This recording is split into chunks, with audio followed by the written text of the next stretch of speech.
አድማጮቻችን ተመልሰን መተናል። የተለያዩ ስፖርታዊ ጉዳዮችን በዝርዝር እናቀርብላችኋለን። የተለያዩ ሐሳብ አስተያየቶች ካሏችሁ በተለያዩ አማራጮች ልትልኩልን ትችላላችሁ። ዩቲዩብ ላይ ኮሜንት መስጫው አለ፣ በሱም ልታደርሱን ትችላላችሁ። እኛም መልሰን ወደ እናንተ እናቀርባለን። የ20ኛው የዓለም አትሌቲክስ ሻምፒዮና በጃፓን ቶኪዮ ቀጥሎ ይገኛል።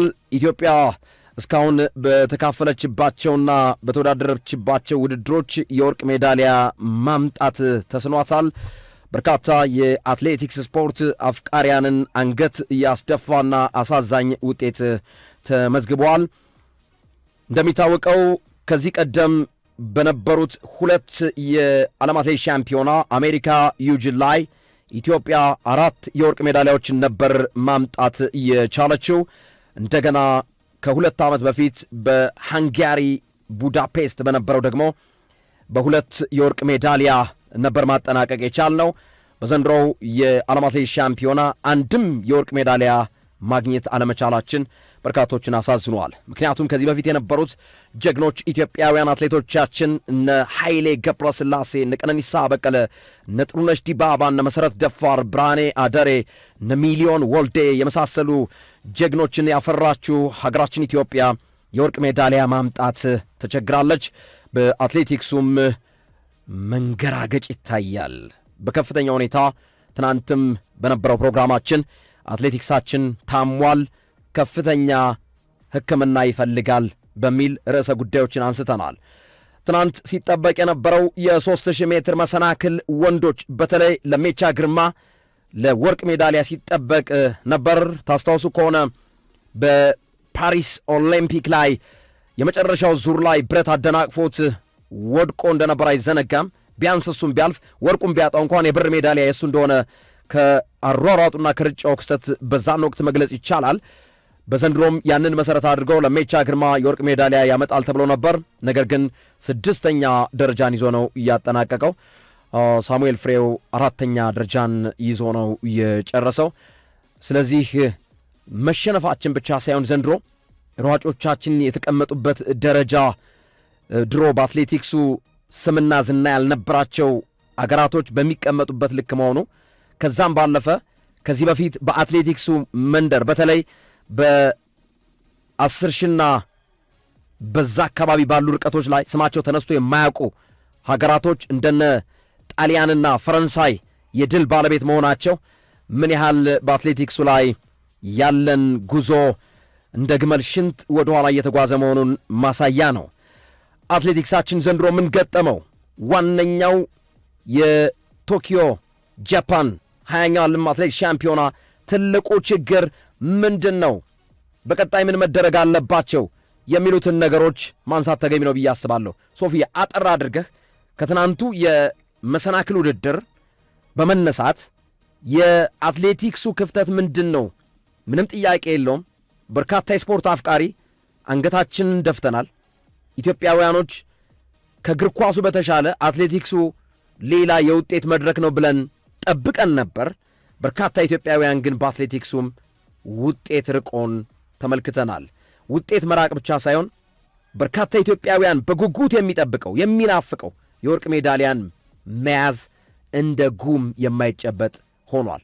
ምክንያቶቹ ምን ናቸው? አጠር አድርገን እንየውና ወደ አውሮፓ ሻምፒዮንስ ሊግ እናመራለን። ሶፊ ያው ትናንት በስፋት ዳሰናቸዋል። ከውድድሩ በኋላ ደግሞ በተለየ መንገድ እንጨምራለን። ስፔሻሊ በማስረጃና በመረጃ የተረገፉ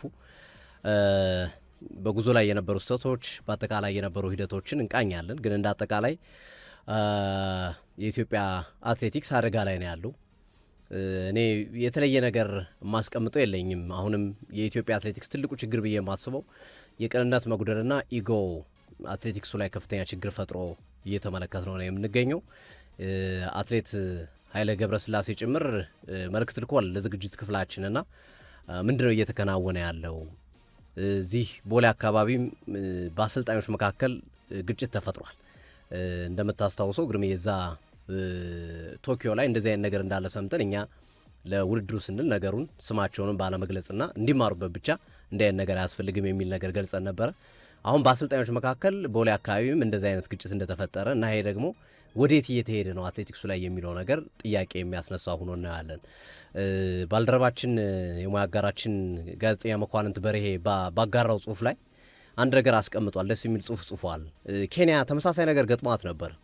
አትሌቶቹ፣ አሰልጣኞቹ፣ ማናጀሮቹ በቃ አትሌቲክስ ውስጥ የማይታመን ገንዘብ አገኙና ተመሳሳይ ልክ እንደ ኢትዮጵያ ተመሳሳይ ነገር አጋጥሞ ነበረ። በባሌ ነው የምሰለጥነው፣ ክፍለ ሀገር ሂጄ አልሰለጥንም፣ ሚኒማ አልወዳደርም፣ ሂጄ ውድድር አደርጋለሁ። ለምሳሌ ኦሎምፒክ እያለ ዓለም ሻምፒዮና እያለ ቅርብ ቀን እያለ በሁለት ወር በሶስት ወር ውስጥ እያለ ብድግ ብለው ተነስተው ውድድር ያከናውናሉ።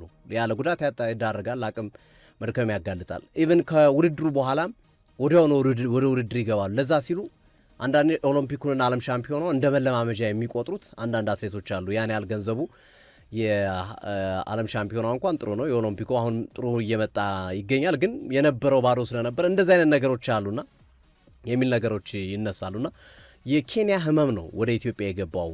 ቅድም ያልኩት ትናንትም ያነሳሁት የኔ በልጥ አይነት ስሜት በሁሉም ዘንድ ይከናወናል። ትናንት የመጡት አመራሮች እንኳን በኢትዮጵያ እግር ኳስ በኢትዮጵያ አትሌቲክስ ፌዴሬሽን ትናንት የመጡት ዓመት ያልሞላቸው አመራሮች እንኳን እርስ በርስ ሲገፋፉ ትመለከታለህ። ፕሬዚዳንቱን አትሌት ስለሺ ስህንን እነ ኃይሌን ባባረሩበት መንገድ፣ እነ ደራርቱን ሰቅስቀው ባወጡበት መንገድ ማንም ካልሰራ ሊሰናበት ይችላል፣ ግን በአግባቡ ነው መሆን ያለበት።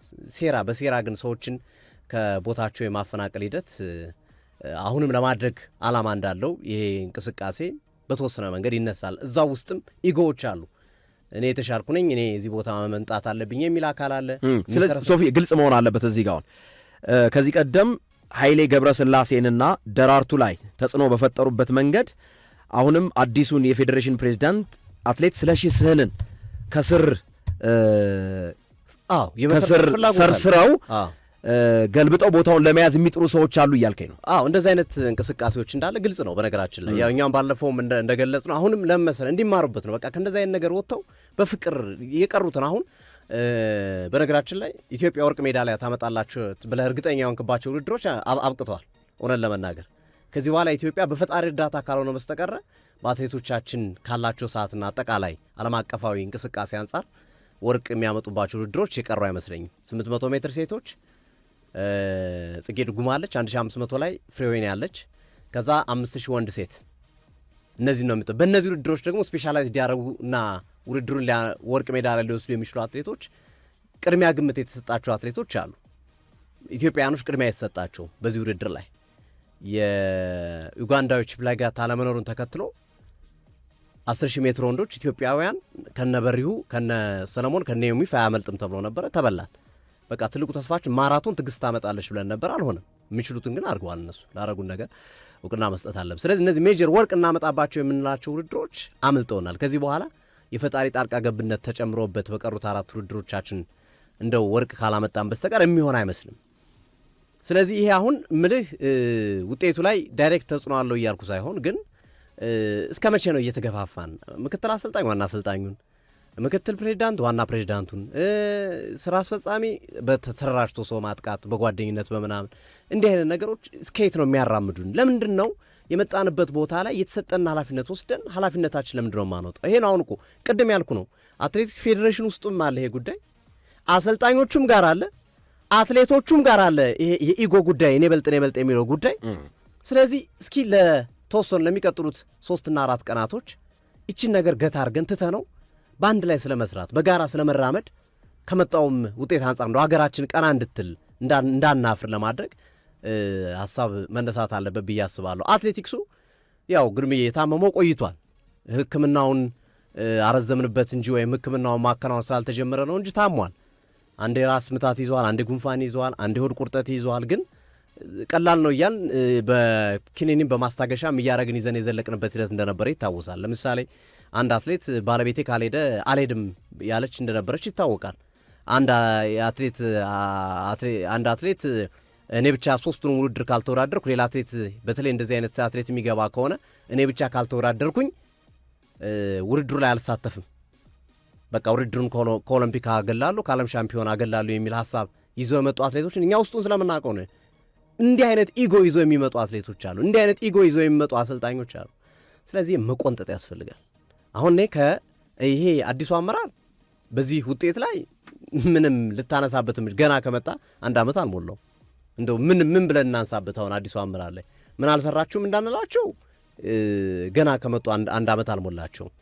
ግን ትልቅ እርምጃ እንዲወስዱ የሚያረጋቸው ኬንያ ላይ የተደረገውን አይነት አብዮት እንዲያስነሱ የሚያረጋቸው ግን መሰረታዊ ነገር አግኝተዋል። አሁን ባለው ሂደት ውስጥ እኔ ከአዲሱ ስራ አስፈጻሚና ከፕሬዚዳንት ስለሺ ስህን ቆፍጠን ያለ እርምጃ እጠብቃለሁ። ካምፕ አልገባም የሚል በከላይ አሰልጣኝ አልሰለጥንም የሚል እና መሰል ነገሮችን የሚያደርጉ የኢጎ ችግር ያለባቸውን ማንም ይሁን ማንም ማስወጣት ይኖርብናል። ሁለተኛ አሰልጣኞች አዲስ አበባ ላይ ምን ይሰራሉ? አንድ ጓደኛችን የሚል ሀሳብ እያነሳው ነበር። አሰልጣኞች ምን ይሰራሉ አዲስ አበባ ላይ? አትሌቲክስ አዲስ አበባ ላይ የሚሮጥ ሰው የለም። አትሌቶች የሚመጡት ከገጠር ቦታ ነው፣ ወይ ከበቆጂ ነው፣ ወይ ከትግራይ ነው፣ ወይ ከአማራ ክልል ነው፣ ወይ ከደቡብ ነው፣ ወይ ከአሶሳ ነው። ወደ ገጠር ቀረብ ካሉ አካባቢዎች የሚመጡ ናቸው አብዛኞቹ አትሌቶች። አዲስ አበባ ላይ ምን ይሰራሉ አሰልጣኞቻችን? ክፍለ ሀገር ላይ የሚሰሩ አሰልጣኞች ምን ያህል ናቸው? እንዲያውም አሰልጣኝነት 2 ተወዳዳሪ ያለውን እንደ አሰልጣኝ ይዤ እሄዳለሁ የሚለው ሕግ ተሰርዞ መሆን ያለበት ገጠር ወርዶ የሚሰራ አሰልጣኝ ነው በብሔራዊ ቡድን ደረጃ አብሮ መሄድ ያለበት፣ ከታች ጀምሮ የሚለፋ ማለት ነው። ስለዚህ እንደዚህ አይነት አካሄዶችን መስተካከል አለበትና እኔ ይሄ አዲሱ አመራር የነ አትሌት ስለሺ ስህን አመራር ቆፍጠን ያለ እርምጃ ወስዶ ግን ሊያሳየን ይገባል። ቆፍጠን ያለ እርምጃ በመውሰድ አትሌቲክሱ ከገባበት አዘቅት ማውጣት ይኖርብናል። የአንድነት ስሜት፣ የፍቅር ስሜት፣ የሀገር ስሜት፣ የባንዲራ ስሜት መቅደም አለበት። የኔ ይበልጣሉ፣ የኔ መኪና ይበልጣል፣ የኔ ቤት ይበልጣል በሚለው የቁሳዊ አእምሮ ታጅቦ የሚሰሩ አሰልጣኞች አትሌቶችን በፍጹም መታገስ ከሀገር በታች መሆናቸው ማወቅ አለባቸው። የዛሬ 8 ዓመት አንድ አትሌት ስሟ መጥቀስ ስላልፈለግኩ ነው፣ በጣም ሂሮዋችንና ጀግና ናት፣ ግን መጥቀስ አልፈልግም። ከሰራችሁ መጥፎ ይልቅ የሰራችሁ ጥሩ ነገር ስለሚበልጥ የዛን ወቅት የዛሬ 8 ዓመት ባሌን ካልወሰዳችሁ አልሄድም ስትል አርፈሽ ተቀመጪ፣ ይሄ ከሀገር የሚበልጥ ጉዳይ አይደለም ብለህ ህጉን ብትተገብርባት አሁን እንዲህ አይነት ጣጣ ውስጥ አንገባም ነበር። ስለዚህ መማር አለብን። በቃ አሁን ሲሪየስ የሆነ ህጎችን፣ ዓለም አቀፍ አካሄዶችን ኬንያዎች በልጠናቸው ነበር እኮ። ኬንያ እኮ እኛ እኮ በደረስንበት አይደርሱም ነበር። ከጥቂት ዓመታት በፊት ነው እንግዲህ አሁን በፓሪስ ኦሎምፒክ፣ በዓለም ሻምፒዮናው፣ በአሁኑ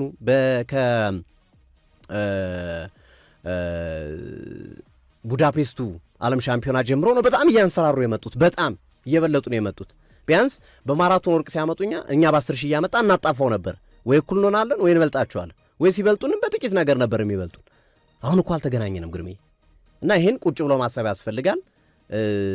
ቁጭ ብሎ መፍትሄ ማስፈለግ ያስፈልጋል። አትሌቲክስ ውስጥ ያሉ አመራሮችም ሰከን ብሎ ወደ ራሳቸው በመመለስ የሀገርን ጉዳይ በማስቀደም ከስር ሰራና ካላስፈላጊ የግል ጉዳይን ከማስፈጸም ወጥተው ስለ አትሌቲክሱና ስለ አትሌቲክሱ ብቻ እንዲያስቡ እንጠይቃለን። እንግዲህ አትሌት ስለሺ ስህንም ቁጭ ብሎ መርምሮ ስራ አስፈጻሚ ቁጭ ብሎ መርምሮ ሜጀር የሚባል ዲሲሽን በኢትዮጵያ ስፖርት ውስጥ እንዲህ በኢትዮጵያ አትሌቲክስ ውስጥ ሜጀር የሚባል ውሳኔዎችን አስተላልፎ እንዲያሳዩንና ያንን እንዲያስተገብሩን ግን እንጠብቃለን። በውጤቱ ማጣት ውስጥ ግን ጥያቄ ልናነሳ አንችልም። ገና ናቸው። የዛሬ 3 ዓመት የፓሪሱ ኦሎምፒክ ላይ ጥያቄ ልናነሳባቸው እንችላለን፣ ለምን አልሰራችሁም ብለን። አሁን ግን በምንም አይነት መንገድ 1 ዓመት ያልሞላውንና ሲወርድ ሲዋረድ የመጣ ችግር የመጣን አመራር ወይም አዲስ እንትን ለመኮርኮም መሞከር ያው መልሶ ዋጋ ያስከፍለናልና ግን ሜጀር ዲሲሽን እጠብቃለሁ ግርሜ። ይሄ ነው የኔ ሀሳብ። በጣም አሪፍ። እንግዲህ የኢትዮጵያ አትሌቲክስ የዘንድሮ 20ኛው የጃፓን ቶኪዮ የዓለም አትሌቲክስ ሻምፒዮና እንደ ሀገር በርካታ ኢትዮጵያውያንን አሳዝኗል። ውጤቱም አሳፋሪ ውጤት ነው። ቅስም የሚሰብር ውጤት ነው። ማንም ሰው የኢትዮጵያ አትሌቲክስ በዚህ ደረጃ በዚህ ፍጥነት ቁልቁል እንደ ካሮት ወደ ታች ይወርዳል ብሎ የጠበቀ ማንም አልነበረም። ግን የሆነው ነገር በዚህ ፍጥነት ውስጥ የኢትዮጵያ አትሌቶች ውድድር እስከ ማቋረጥ ድረስ ሶፊ ሌላውን ውድድር ማቋረጥ እኮ ማለት ምንም በቃ የለህም ማለት ነው። በቃ ምንም እንደዛ በአትሌቲክስ ባንዲራችንን ከፍ አድርገው ያሳዩ ጀግኖች አትሌቶች የነበሩባት ሀገር በዚህ ደረጃ ቅስም የሚሰብር ውጤት መመዝገቡ በጣም ያሳዝናል። 3 አካላትን ተጠያቂ አድርጋለሁ እኔ። አንደኛ የኢትዮጵያ አትሌቲክስ ፌዴሬሽንን። የኢትዮጵያ አትሌቲክስ ፌዴሬሽንን ስንል የባለፈው ፌዴሬሽን የሰራቸው ክፍተቶች አሉ። ኦዲት ተደርጎ ለሐዘንና ለሰርግ ከፌዴሬሽኑ አካውንት ገንዘብ ሲወጣ የነበረበትን ጭምር ኦዲት ተደርጎ ይፋ ተደርጓል። እሱን ጊዜ ጠብቀን ለአድማጮች ይፋ የምናደርገው ይሆናል። አሁን ያለው ፌዴሬሽን ለዚህ ውጤት ተጠያቂነቱ ምንድን ነው ካልከኝ፣ የኢትዮጵያ አትሌቲክስ ፌዴሬሽን ለቶኪዮው ለጃፓኑ የዓለም አትሌቲክስ ሻምፒዮና ተጠያቂ የሚያደርገው አትሌቶች ያለ ቦታቸው መሰልጠናቸው ነው። ተጠያቂ የሚያደርገው ጃፓን ሙቀት የሆነበት ሀገር፣ የጃፓን መገናኛ ብዙሃን ጃፓን ውስጥ በሙቀት ምክንያት የሰው ሕይወት አለፈ ብሎ በሚዘግብበት ሀገር ላይ አዲስ አበባ ላይ ልምምድ አሰርተ ይዘህ ትሄዳለህ። አዲስ አበባ እኮ ቀዝቃዛ አየር ነው ያለው እኮ፣ ሃይላንድ እኮ ነው፣ ከፍተኛ ቦታ ላይ ነው ያለው እኮ። ይሄ ቦታ ማመቻቸት ችግር የማን ነው? የፌዴሬሽኑ ችግር ነው። ቢያንስ በቶኪዮ ደረጃ እንኳን ተቀራራቢ ሙቀት ባይሆንም የተሻሉ የሚባሉ ሙቀቱን መልመድ የሚያስችሉ ቦታዎችን መምረጥ ይቻል ነበር። ድሬዳዋ ላይ ልምምድ ማሰራት ይቻል ነበር። ከተቻለ አፋር ላይ ማሰራት ይቻል ነበር። ጋምቤላ ላይ ማሰራት ይቻል ነበር። ኢትዮጵያ የአየር ንብረት ችግር የለባትም። ሞቃታማ የአየር ንብረት ላይ የሰው ሕይወት በሙቀት ምክንያት ሕይወቱ አለፈ ተብሎ ጃፓን ላይ በሚዘገብበት አገር ላይ በረዷማና ዝናባማ በሚፈራረቅበት አዲስ አበባ ከፍተኛ ቅዝቃዜ ባለበት ከተማ ላይ አሰርተው ይዘት ሄዳል። ይሄ እንኳን አይደለም ለአንድ የአትሌቲክስ ፌዴሬሽን ይቅርና ለተራ ስለ አትሌቲክሱ ብዙም ግንዛቤ ለሌለው ሰው እኮ ግልጽ የሆነ ነገር ነው። ከየት ያምጡት? ትንፋሹን ሙቀቱን ከየት ያምጡት? ለዚህ ተጠያቂው አትሌቲክስ ፌዴሬሽን ነው። ቦታ መምረጥ ነበረበት። እሺ ይላሉ አትሌቶቹ። ጋምቤላ ሄዱ መመሪያ መስጠት አለበት ካለው ኢጎ አንጻር ግርምዬ፣ አሁን ካለው ኢጎ አንጻር አሁን እያነሳን ያለ ነው። እሺ ይላሉ እሺ አይሉም የሚለው ሶፊዬ ሌላ ጉዳይ ነው። ቅድም አንስተዋል። እሱ እኮ ነው ሜጀር፣ እሱ ነው እኮ ነው። አሁን ግርምዬ አሁን እኮ ነው እኛም አሁን ይሄ ነገር ውጤት መጥፋቱ ሳይከሰት ውጤት ባይጠፋና ሳይከሰት ባለፈው ገና ውድድሩ ሳይጀመር ጋምቤላ ሂዱ ወይም አፋር ሂዱ ሲባል ዝነኛ አትሌት ወርቅ ያመጣል ብለህ የምትጠብቀው አትሌት አልሄድም እኮ። ችግሩ ይህን ማስተካከል ፌዴሬሽን እኮ ነው። ገብቶኛል። አልሄድም ቢልህ ምንድን ነው የምታደርገው? እኮ እርምጃ መውሰድ አለ። ቆፍጣናነት ቅድም ብላ ያስቀመጥከው ይሄ ነው እኮ አሁን ውጤት ይሁን እያለን እኮ የዛንዴ ቢደረግ ደግሞ ብዙ ተቃውሞ ይመጣ ነበረ። እንደዚህ አድርጋችሁ ይባላል። ግን ይህንን ነገር አላነሳ ነውም። ከዚህ ቀደም አንስተነዋል አይደል? ቆፍጣና እርምጃ ይውሰድ ፌዴሬሽኑ ስንል አልነበር? ብዙ አትሌቶች ቅድም ሶፊ እንዳነሳው ሴቶቹ እኔ ባለቤቴ ካልሄደ አብሬ አልሄድም አልወዳደርም ሲሉ ነበሩ። እኔ በ3 ርቀቶች ካልተወዳደርኩኝ አልወዳደርም። ስለዚህ አትሌቶች ከሀገር በላይ ሆነዋል። በቃ እሱ ነው ጥያቄ። አትሌቶች የፌዴሬሽኑን እጅ የመጠምዘዝ እድል ተሰጥቷቸዋል። ፌዴሬሽኑ ደግሞ እጄን አልጠመዘዝም ብሎ ፌዴሬሽኑ ነው እንደውም አትሌቶችን ውሳኔ ሰጪ መሆን የነበረበት። አሁን ተገለባበጠ።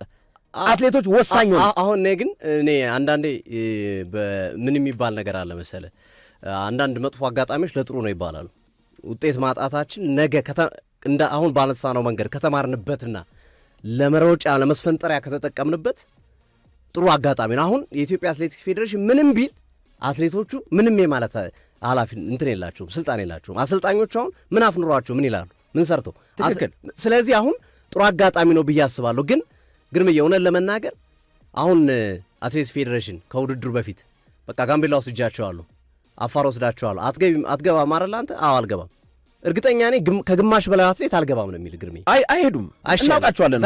እሱ ነው የፌዴሬሽኑንም ጫና እንረዳ ከሚለው ልክ ነው፣ ተስማምቻለሁ እኮ እኔ እያልኩኝ ያለሁት አሁን ለወደፊቱ የሚጠቅመን ነገር እኮ ነው። ትክክል ነው። አንደኛ አትሌቲክስ ፌዴሬሽን ለወደፊት ማድረግ ያለበት የአየር ንብረት ተመጣጣኝ የሆኑ የመለማመጃ ቦታዎችን ካስፈለገ ኢቭን ከሀገር ውጭም ጭምር ይዞ በሚሄድ ኢቭን ዋይኖት ለምን ቀደም ብለህ ጃፓን ላይ ትሬኒንግ አታሰራቸውም? እንደዛ ከሆነ ሄደህ ጃፓን የአየር ንብረቱን እንዲለምዱት እሱ ከሆነ የአየር ንብረት ተጽዕኖ እንዳለው ከታወቀ ወይ በቶኪዮ የአየር ንብረት ተመጣጣኝ የሆነ ቦታ ላይ ማለማመድ።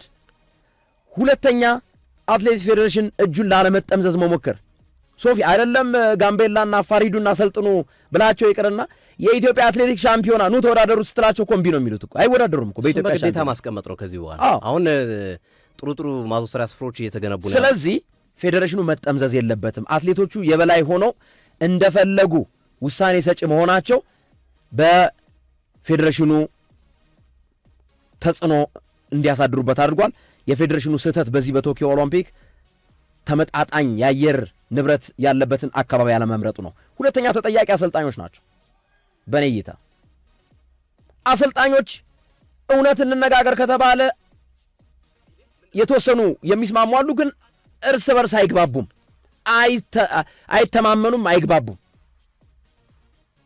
ሶፊ አንድ ሰው የነገረኝን ነገር ልንገር እና ተሰብስበው በጣም የሚገርም እዚህ አትሌቲክሱ አካባቢ አሰልጣኝነት ቦታ ላይ ያለ ሰው ነው እና ተሰብስበው እየተዝናኑ ነው እና መጠጥ እየጠጡ ነው። የተለያዩ መጠጦችን ለስላሳ የሚጠጣለ ቢራ የሚጠጣለ ያጫወተኝ ሰው ነው። ድንገት መብራት ጠፋ።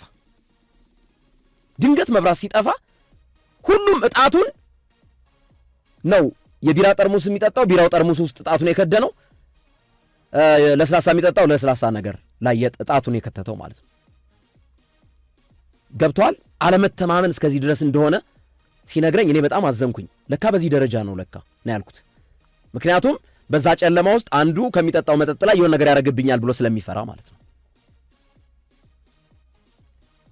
አሰልጣኞች ሽኩቻ ይበዛበታል።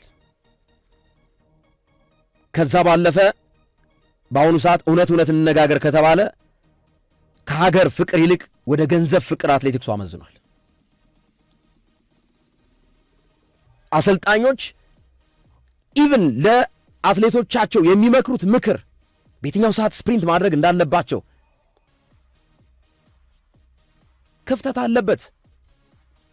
እንዴት መውጣት እንዳለባቸው ስለ ኢትዮጵያ ክብር ሜዳሊያ ከማሰብ ይልቅ አሰልጣኞች ስለ ራሳቸው ዝና እኔ ከሌ የተባለ አትሌት አስመረጥኩኝ የኔ አትሌት አሸነፈ ላይ ነው ትኩረት እያደረጉ ያሉት። ከዛ ይልቅ ደግሞ እውነት እንነጋገር ከተባለ የገንዘብ ውድድር ያለበት ቦታ ላይ ነው ደማቸውን እየሰጡ ያሉት። እንደ አንዳንድ አትሌቶች እኮ የዓለም ሻምፒዮናና የኦሎምፒክ ውድድርን እኮ እንደ መዘጋጃ እያደረጉት ነው ይባላል እኮ። ምክንያቱም ከአንድ ወር ከሁለት ወር በኋላ የገንዘብ ውድድር አላቸው። ያንን መለማመጃ ያደረጉትና እዛ ሄዶ ቶፑ ነው ወርቅ ሲያመጡ ወይም ለራሳቸው ለግላቸው ገንዘብ ሲያስገቡ ታያለ። ጥሩ ነው፣ ገንዘብ ማግኘታችሁ ደስ ይላል። እንደ ሀገር ለእነሱም ጥሩ ገቢ ነው፣ ለቤተሰቦቻቸውም ለሀገርም። ግን ደግሞ ሀገር የሚባል ነገር አለ። አሁን ኃይሌ ገብረስላሴ ስትል ከሰራው ፎቅ በላይ አእምሮ ላይ የሚመጣው ኢትዮጵያን ባንዲራ ያውለወለበት ነው። ቀነኒሳ በቀለ ስትል፣ ብርሃን ያደረች ስትል፣ ጥሩነሽ ድባባ ስትል፣ ስለሽ ስትል፣ ማንም ገብሬን ስታነሳ ሁሌም የሚመጣው ባንዲራው ነው። ስለዚህ ለዛም መጨነቅ ያስፈልጋል ከገንዘቡም በላይ ለዚህኛውም ይሄኛው ከምንም በላይ ለልጆች የሚተላለፍ ለትውልድ የሚተላለፍ መሆኑን እዛ ላይ በደንብ መሰራት አለበት። በቃ ምን መወሻሸት የለም ሶፊ። አሰልጣኞችና አትሌቶቻችን ከሀገር ፍቅር ይልቅ በገንዘብ ፍቅር ወድቀዋል። ይህን ማመን አለብን። አትሌቶችን ያቸው በነ ኃይሌ በነ ቀነኒሳ ቴዲ አፍሮ አልሆንልህ አለኝ የሚለውን ዘፈን የዘፈነበትን ቀነኒሳ አንገቱ እስኪጣመም ድረስ ዞሮ ኃይሌን ሲጠብቅበት የነበረውን ታሪክ አስታውስ። አሁን ግን እንዴት ነው? ሁሉም አድፍጦ መጨረሻ ላይ አትሌቱ ሁሉም አድፍጦ እንዴት በመጨረሻው ሰዓት ተፈትልኬ ልወጣ የሚለውን ነው ጭንቅላቱ እያሰበ መሄድ እንጂ እኔ ራሴን መስዋዕት አድርጌ እከሌ የሚያሸንፍበትን መደላድል ላመቻች የሚል አትሌት አታገኝም ሶፊ። እሱ እኮ ነው ኢጎ ግርሜ ሲጀምሩ አይታቸው ከሆነ አሁንማ የያዙት ፋሽን ደግሞ መደበቅ ከመጨረሻ ላይ ይደበቁ ይጠብቁና እስከ መጨረሻው አብረው ይጓተቱና ወይ የቡድን ስራው ላይ እገዛ አይሰጡ እንደማያሸንፍ እንኳን እያወቁ ሌላው እንዲያሸንፍ እገዛ ማድረግ የሚችሉበትን እድል መፍጠር እየቻሉ ከኋላ ይሆኑና አልወጣም ወደፊትም አላግዝም በቃ አድፍተው ቁጭ ብለው በዛው የውድድሩ ጭራ ሆነው ይጨርሳሉ። በጣም ያሳፍራል እንዲህ እና ይሄ ነገር በጣም መስተካከል አለበት። ሶፊ እነዚህ ሶስቱም አካላቶች ተጠያቂ ናቸው። ወደ ቻምፒዮንስ ሊግ እናምራ ግርም አድማጮች በጉጉት እየጠበቁን ይገኛሉ። ያው ግዴታችን ነው፣ ስለ ሀገር ማውራትም ግዴታ ስለሆነ ነው። ስለዚህ ለኢትዮጵያ አትሌቲክስ ቡድን አሁን የምናነሳቸው በቀጣይ ጥቂት ቀናቶች የሚስተካከሉ ነገሮች ካሉ እንደው እርማት ካለ 5000 ሜትር ላይ በወንዶችም በሴቶች በቡድን ተሰርቶ የሆነ ነገር ታምር ማሳየት የሚችሉበት እጃቸው ላለ እኮ እድሉ አቅሙ እኮ አላቸው ልጆቹ፣ ግን ያንን አቅም የመጠቀም ፍላጎት የለም። ኢጎ አለ፣ እኔ በልጣለና እሱ ቢስተካከል በጣም አሪፍ ነው ብዬ አስባለሁ። ግርምሾ በጣም በርካታ ጥያቄዎች እየተነሱ ነው የሚገኙት በማህበራዊ ሚዲያ። የኢትዮጵያ እግር ኳስ ፌዴሬሽን ፕሬዝዳንት አቶ ኢሳያስ ጅራ ላነሱት ጥያቄ መልስ አለ ሆይ? በእርግጥ ለሌሎቹ መልሳል፣ ጥቅልል አድርገህ መልሰህላቸዋል። በቀጥታ አንተን የሚመለከት ስለሆነ ቃል በቃል ያሉት እነ ደምሴ ዳምጤን የሀገር ፍቅር ባየንበት ሌላ ሀገር ሲያገባ የሚጨፍር ጋዜጠኛ አለ የሚል ሀሳብ ነው ያንጸባረቁት። ምትለዋለ ግርሜ መልስ ካለ አድማጮችም እየጠበቁ ስለሆነ ነው። አይቼዋለሁ፣ አሁን ነው ያየሁት። ወደ ስቱዲዮ ከመግባታችን በፊት ነው ያየሁት። በጣም ነው ማዝነው። ማዝንባቸው ደግሞ የተለያዩ ምክንያቶች አሉ። አንደኛ ከፕሮፌሽኑ አንጻር ፕሮፌሽኑን ባለመረዳት ወይም የጋዜጠኝነትን ሙያ ባለመረዳት የተሰጠ ሐሳብ መሆኑን አንድ መጥቀስ እፈልጋለሁ። ሁለተኛ ከኔ ከምናገረው ይልቅ ህዝቡ ጠንቅቆ ስለተረዳው ህዝቡ የሚሰጠው መልስ ማየት በቂ ነው። ኮሜንት ያንብቡ አቶ ኢሳያስ። እና በጣም ያዘንኩበት ደግሞ ሌላኛው ጉዳይ ምንድን ነው? ይሄ ሐሳብ ታስታውስ ከሆነ ሶፊ አንዳንድ ግለሰቦች በማህበራዊ ድረገጽ ሲጽፉ ማን እንደሚልካቸው ይታወቃል ያልነውን ፍንትው አድርጎ የታየበት ከዚህ ቀደም አንዳንዶች በማህበራዊ ሚዲያ ላይ የጻፉትን ነገር አሁን ማን እንዳለ ፍንትው ተደርጎ የተቀመጠበት በመሆኑ በእርግጠኛነት የእግር ኳስ ቤተሰቡ የሆነ ግንዛቤ ውስጥ እንደተረዳ እገነዘባለሁ። ከዛ ባለፈ ግን ለኢትዮጵያ እግር ኳስ ፌዴሬሽን አመራሮች ማለት የምፈልገው ነገር አዲስ አበባ ዩኒቨርሲቲ የጋዜጠኝነት ትምህርት የሚሰጡ በርካታ ታላላቅ ምሁራንና ባለሙያዎች አሉ። ስለ ጋዜጠኝነት ኢቲክስ፣ ስነ ምግባር፣ ስለ ፕሮፌሽን፣ ስለ ባላንስ፣ ስራው ምን እንደሚያዝ፣ ሙያው ምን እንደሚጠይቅ ጠይቀው ቢረዱ በጣም ደስ ይለኛል። ወደ ጋዜጠኝነት ኮሜንተሪ ነገሮችን በማላከክ የኢትዮጵያ እግር ኳስ ውድቀት መሸፈን ግን አይቻልም። ኔቨር ኤቨር እንደዚህ አይን አፍጦ አግጥጦ ዓለም የተመለከተውን የኢትዮጵያ ሕዝብ ያየውን የእግር ኳስን ውድቀትን ዝንጀሮ መቀመጫዋን በጭራዋ እንደመሸፈን አይነት ኤግዛክትሊ። ስለዚህ የእግር ኳስ ውድቀትን ወደኛ በማላከክ መሸፈን አይቻልም። ከዚህ ይልቅ ግን ለቀጣይ የሚጠቅመንን ስራ መስራቱ ላይ ክፍተቶቻችንን አይተን ማረሙ ላይ ትኩረት የተለመደ ሆነ።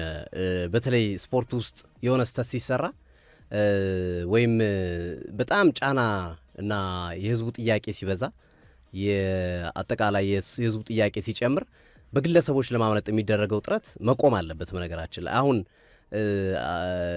ክቡር ፕሬዚዳንት አቶ ኢሳያስ ጅራ መልስ መስጠት ያለባቸው ሁለት እየጎረሰ ስለመጣው ብሔራዊ ቡድናችን ምንድነው ችግሩን የሚል ነው ለህዝቡ ማስረዳት ያለባቸው። ወይስ አንድ ጋዜጠኛ እንዲህ ያለ አንድ ሰው እንደዚህ ያለ ብሎ ለማምለጥ የሚደረገው ጥረትና ያንን ደግሞ ሆን ብሎ የሚያሟሙቁ ሚዲያዎች አሉ፣ የሚከፈላቸውና አሟሙቁ ተብለው ይህንን አጀንዳ አስቀይሩ ተብለው የሚሰጣቸው ሰዎች አሉና እሱን ነው እያየን ያለ ነው።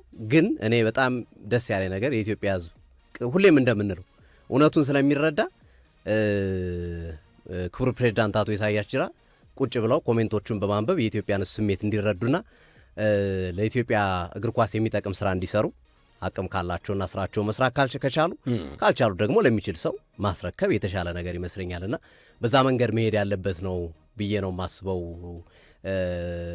ከዚህ በፊትም ስለሚደረግ ነው። ምክንያቱም የኢትዮጵያ ብሔራዊ ተሸንፎ መጥቶ ስለሆነ ግለሰብ ይወራል። የኢትዮጵያ ብሔራዊ ቡድን ጣጣ ውስጥ ገብቶ መጥቶ ችግር ውስጥ ገብቶ መጥቶ ስለሆነ ሰው ይወራል እና አጀንዳ የምናደርገውና የማናደርገውን ነገር መለየት ይኖርብናል። በነገራችን ላይ የኢትዮጵያ እግር ኳስ ፌዴሬሽን አሁን ያሉት አመራሮች ለሶስተኛ ጊዜ ለማራዘም እየሰሩ ነው። ህጉ ከሁለት በላይ አይቻልም ብሎ አስቀምጧል። ከፈረሙት ፌዴሬሽኖች መካከል የኢትዮጵያ እግር ኳስ ፌዴሬሽን አንዱ እንደሆነም ይነገራል። ያልፈረሙ አልገዛም በህጉ ያሉት ወይ በህግ ታስገዛቸዋለህ ወይ ደግሞ ፍቃዳቸውን ትከለክላለህ። እገዛለሁ ያለ ደግሞ መገዛት አለበት። የሁለት ተርምን እገዛለሁ ብሎ የኢትዮጵያ እግር ኳስ ፌዴሬሽን እንደፈረመ ይነገራል። ማረጋገጫ ይፈልጋል ይሄ ነገር ባይልም ግን የዝሮ የመንግስት መመሪያ ሀገሪቱ ያስቀመጠችው መመሪያ የባህልና ስፖርት ሚኒስቴር ያስቀመጠው ከሁለት ተርም በላይ አይቻልም ይላል። ስለዚህ ከሁለት ተርም በላይ ስለማይቻል ከሁለት ተርም በላይ እየቀጠላችሁ ያላችሁ የትኛውም ፌዴሬሽን አመራሮች፣ የትኛውም እግር ኳስ አመራሮች መቆም አለበት። መንግስት መከበር አለበት። በመንግስት ህግ ነው መሰራት ያለበት። በሀገሪቱ መንግስት ማለት ህዝብ ማለት ነው። በነገራችን ላይ ህዝቡ ያጸደቀው መንግስት ያጸደቀው ህግ ነው መስራት ያለበት። በእኔ እምነት አንድ ሰው ሌላ ተልእኮ ከሌለው በስተቀረ 8 ዓመት በነፃ ለመስራት መጥተህ ገንዘብንም ጊዜንም እውቀትንም ለመስጠት መጥተህ 8 ዓመቱ ሙሉ የራስን ጉዳይ ትተህ እዚህ ላይ ቁጭ ብለህ ስለ ሀገር ስፖርት መጨነቅ በራሱን ያሳዝኑኛል ሆነን ለመናገር እና ለምን ይለፋሉ? ለሌላ 4 ዓመት ለምን ይሄዳሉ? ወይስ ጥቅሙ በጣም እየጠነከረና እየጣመ መጥቷል ማለት ነው። ስለዚህ 8 ዓመቱ አልቋል። ከ8 ዓመቱ ምርጫ በኋላ ለሚመለከተው አካል ማስረከብ ለሚሰራና የተሻለ አቅም አለው ሰው ማስረከብ ያስፈልጋልና ይቺ ነገር የምትደረገው ሌላ ተርም ለመጨመር ታስቦ ከሆነ እንግዲህ የመንግስት አካላቶችም ዝም ይላሉ ብዬ አላስብም። በየቦታው የተሻለ ሰው አለ፣ የተሻለ አቅም ያለው ሰው አለ። አቶ ኢሳያስ የሚችሉትን አድርገዋል። ደግሞ ቀጣይ የሚመጣው ደግሞ የሚችለውን ያደርጋል። በአቶ ኢሳያስ የጎደለውን ቀጣዩ ይሞላል። እንደዛ እያለ ነው ትውልድ ቅብብሎሹ መቀጠል ያለበት የሚመስለኝና እንግዲህ ይቺ ዓላማ አንዷ የብሔራዊ ቡድን ሽንፈት ለማስቀየስ ነው። ሁለተኛዋ ደግሞ የሶስተኛ ተርም ጥምና ፍላጎት ያመጣት ንግግር ትመስላለች እና እንደው አንዳንዴ ጥንቃቄ ቢደረግ እንዲህ አይነት ነገሮች ላይ ጥንቃቄ ቢደረግ የሚለውን ለማስቀመጥ ያህል ነው። ዝሮ ግን የመንግስት አካላትም በዚህ በተለይ ከሶስተኛ ተርም ጋር በተያዘ ሲሪየስ አቋም እንዳለው እየተነገረ ነው የሚገኘው። ይህንን አቋም ማስቀጠልና ለሌላው ለማንም አይደል ለከሌ ሳይሆን ለሁሉ እነዚህ ነገሮች መስተካከል አለባቸው ብዬ አምናለሁ። እንደው አድማጮች ግርምዬ አደራ መልስልን ስላሉ ነው። ምክንያቱም ህዝቡን ማክበር አለብን። ህዝቡ የሰጠው ምላሽ አርኪ ነው፣ ደስ ይላል። የህዝቡ ምላሽ በቃ ማንኛውም ሰው ከፍቶ ኮሜንቱን ባየው የኢትዮጵያ እግር ኳስ ፌዴሬሽን በምን ችግር ውስጥ እንዳለ አሁን አትሌቲክስ ፌዴሬሽኑ ስታነሳ እኮ ትሳሳለታለህ አይደለ? ስለ ኢትዮጵያ አትሌቲክስ ስታነሳ በቃ ማለት የሚያሳሳ ነገር አለም። ውጤት ስለነበረው አሁን ያጣ ነው። ውጤት ስለነበረው ያሳሳል። ህዝቡም ኮሜንት ሲሰጥ እንኳን ተጠንቅቆ ነው ስለ ኢትዮጵያ አትሌቲክስ ስለሚወደው። ይሄ በቃ ማለት ያሳዩን ፍቅር፣ ያሳዩን ወርቅ፣ ያሳዩን ሜዳሊያ፣ ያሳዩን የሀገር ፍቅር ደስ ስለሚል ኢትዮጵያ እግር ኳስ ውስጥ ምን አይተን እንደዚህ አይነት ስሜት እናምጣ? እንድንራራ እንኳን እያደረጉት እኮ አይደለም። የኢትዮጵያ እግር ኳስ እንድንወደው እንኳን እያደረጉ አይደለም። ይበልጥ የኢትዮጵያ እግር ኳስ ላይ እንዲከፋን እያደረጉ ነው ያሉትና እንድንወደው አድርጉን። እንድንወደው ስታደርጉን ደግሞ ውጤቱ ግን ይሄ ጦርነት አይደለም። ስለ ሀገር ፍቅር መመዘኛ የሚሆኑ እግር ኳስ ጦርነት አይደለም። እግር ኳስ ዓለም አቀፋዊ ነው፣ ግሎባላይዜሽን ነው። ኢትዮጵያ ከሆነ ሀገር ጋር ጦርነት ብገባ ቀድመን መሳሪያ ይዘን ልንሄድ እንችላለን። ስለ ሀገር ፍቅር ከሆነ የሚያወሩት ማለት ነው። ስለ ሀገር ፍቅር እንደው ለቀባሪው ማርዳት አይነት ስሜት ነው ያለው። ለግርማቸው ስለ ሀገር ፍቅር ማስረዳት ትንሽ ስለከበደኝ ነው። እኔ ምን አይነት ስሜት ኑሮን እንዳደግንም በቤተሰብም በምንም ስለማቅ ነው። ግን ይቺ ዓላማ አላት። ዓላማዋ ሰውን ማጥቃት፣ ሰውን ከጉዞ ማሰናከል፣ የሆነ ኢሹ ሰጥቶ ደግሞ ከስህተታቸው ለማምለጥ የሚደረግ ነውና አይመጥነውትም። ክቡር ፕሬዚዳንት አቶ ኢሳያስ ጅራ የሚለውን መልእክት ለማስተላለፍ እስማማለሁ። ሶፊ ስለጨመርክልኝ በጣም አመሰግናለሁ።